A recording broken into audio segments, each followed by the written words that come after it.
अगर आप बीच में पढ़ाई छोड़ चुके हैं, आर्थिक स्थिति, पारिवारिक समस्या के कारण या फिर कुछ और भी प्रॉब्लम के कारण पढ़ाई छोड़ के कुछ बिजनेस लाइन में चले गए हैं, कुछ प्राइवेट जॉब में चले गए हैं, अब फिर से आप सोच रहे हैं कहीं ना कहीं आपके अंदर वो चीज़ है कि मैं कुछ कर सकता हूँ अपने लक्ष्य के लिए। अब जो मेरा गोल है, जो एम है, जो मैंने सोच रखा हूँ कि मैं ये चीज़ कर सकता हूँ, तो आप ये स्टार्ट कर सकते हैं। अगर आपका एज बचा हुआ है, आपकी उम्र है और आप पूरे जोश और धैर्य के साथ अगर आगे बढ़ते हैं तो आपको लक्ष्य की प्राप्ति होगी।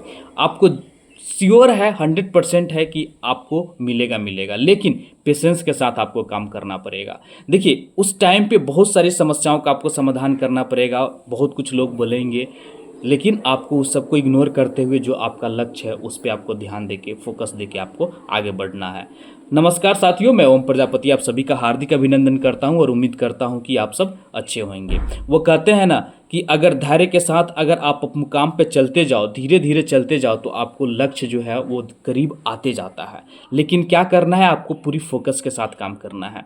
तो ऐसे बहुत सारे जो भाई बहन है, बहुत सारा जो है जो अपना गोल छोड़ के या फिर कुछ मजबूरी के कारण, कुछ समस्या के कारण ऐसा होता है, उनके लाइफ में कुछ ऐसा टर्निंग पॉइंट आता है कि वो पढ़ाई छोड़ देते हैं।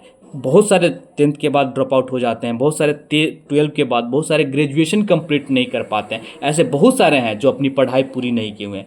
अगर आप चाहते हैं पढ़ाई पूरा करने तो बिल्कुल कर सकते हैं, लेकिन अगर आप ये भी चाहते हैं कि हम पढ़ाई पूरा करें और कुछ गवर्नमेंट सर्विस भी निकालें, कुछ गवर्नमेंट जॉब निकालें, तो इसके लिए आपको बहुत मेहनत करनी पड़ेगी। बहुत लोगों का कुछ ना कुछ सुनना पड़ेगा, कमेंट जो इधर उधर की चीज़ें हैं वो सब चीज़ सुनना पड़ेगा, लेकिन इस सब चीज़ को इग्नोर करते हुए आपका जो लक्ष्य है, आपका जो गोल है, उसके तरफ आपको बढ़ना रहता है और उस पर फोकस करते हुए आप आगे बढ़ेंगे तो आपको अवश्य मिलेगा। ऐसा नहीं है, देखिए बहुत सारे क्या होता है जिसका पढ़ाई कंप्लीट हो जाता है या जिसका नहीं भी होता है, वो कुछ समस्या के कारण अपना रोजगार कर लेता है, लेकिन कहीं ना कहीं उनमें चाहत होता है कि हम आगे बढ़े और कोई चीज़ हासिल करें, तो वो करता है। ऐसे बहुत सारे आपको उदाहरण मिल जाएंगे, बहुत सारे एग्जाम्पल मिल जाएंगे जिन्होंने 3 साल, 4 साल, 5 साल के बाद उन्होंने रीस्टार्ट किया है और एक अच्छा मुकाम हासिल किया है। और ऐसी एग्जाम्पल जो है बहुत सारे आपको एसएससी, रेलवे, बैंकिंग या बीपीएससी, यूपीएससी में आपको मिल जाएंगे कि पढ़ाई छोड़ के फिर जॉब करते हुए, फिर जॉब छोड़ के फिर से पढ़ाई पे आए और फिर से उन्होंने जॉब निकाला।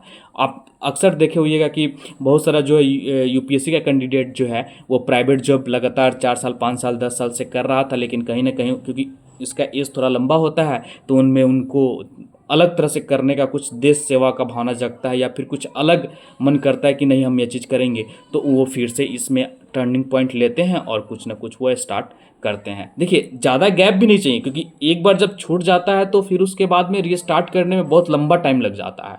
अगर 2 साल, 3 साल के बाद अगर आप फिर से रिवॉक करते हैं तो पूरी फोकस लगानी पड़ेगी, क्योंकि जब हम पढ़ लेते हैं ना, आप पढ़ के 1 महीना भी अगर आप गैप छोड़ दीजिए तो देखिए चीज़ें कैसे आपको दिमाग से निकलने लगती है। आप उस चीज़ को आपको याद करने में बहुत सारा टाइम लगेगा। इसीलिए बार बार बहुत सारे जो मेंटर होते हैं, गाइडर और जो टीचर होते हैं, वो बार बार सलाह देते हैं कि आप अपने शेड्यूल में कम से कम 2 घंटा या 3 घंटा तो ऐसा रखिए जो कि हर सब्जेक्ट का रिवीजन हो। उसके लिए, रिवीजन के लिए आप सब्जेक्ट पढ़ते रहिए, सिलेबस अपना पूरा करते रहिए, लेकिन हर दिन 2 या 3 घंटा रखिए जो कि उस चीज़ में आपका रिवीजन हो। यानी कि आप उस चीज़ को बार बार रिकॉल करें, बार बार पढ़े, ताकि वो दिमाग में आपका आता रहे। हमें एग्ज़ाम में क्या होता है, हमें वो चीज़ रिकॉल नहीं हो पाती है, कन्फ्यूजन क्रिएट होता है, जो हमें उसी जगह पे फेल्यूर साबित कर देता है। और जो रिवीजन करता है, जो रिकॉल किया रहता है, जो बार बार उस चीज़ को पढ़ा रहता है, प्रैक्टिस किया रहता है, वही सफल हो पाता है। तो यही चीज़ होता है, क्योंकि देखिए, और सिर्फ आप ये सोचेंगे कि भूलने और फिर हमारे साथ ही ऐसा हो रहा है, नहीं, बिल्कुल भी नहीं। ये ह्यूमन बीइंग का नेचर है और ऐसा सिम्टम सबके साथ होता है। ऐसा नहीं है कि सिर्फ आपके साथ होता है, ये सभी के साथ ऐसा होता है। और ये जो चीज़ें हैं ना, ये चीज़ें को हम बार बार रिकॉल करेंगे तभी ये समस्याएं का समाधान हो पाएगा। रिवीजन, जिसको रिवीजन बोलते हैं, प्रैक्टिस बोलते हैं, बार बार अभ्यास करते रहिए तो वो चीज़ें हमें आते रहता है, याद होते रहता है। इसीलिए जो मेंटर और जो सब चीज़ इंस्टीट्यूट सलाह देता है कि आप एक दिन में एक बार कम से कम जो भी कंपटीशन की आप तैयारी कर रहे हैं तो उसका टेस्ट सीरीज होता है, उस टेस्ट को लगाइए, ताकि जो क्वेश्चन पैटर्न है कहीं से भी आ रहा है, जो सिलेबस आ रहा है, अगर वहाँ सॉल्व नहीं होता है तो आप उस क्वेश्चन के रिलेटेड जो भी टॉपिक है उसको फिर से पढ़ ले, ताकि वो फिर से आपको याद आ जाए। तो ऐसी चीज़ें होती है, इसीलिए बार बार जो है रिवीजन आपको करना ज़रूरी होता है, और उससे क्या होता है कि आपको प्रैक्टिस में आपको चीज़ें याद रहेगी और आप एग्ज़ाम टाइम पे अच्छे तरीके से सॉल्व कर पाएंगे। तो अगर आप ज़रूर सोच रहे हैं कि हम रीस्टार्ट करें, आगे बढ़े और अपना लक्ष्य प्राप्ति करें, क्योंकि आपके बहुत सारे फ्रेंड्स जो हैं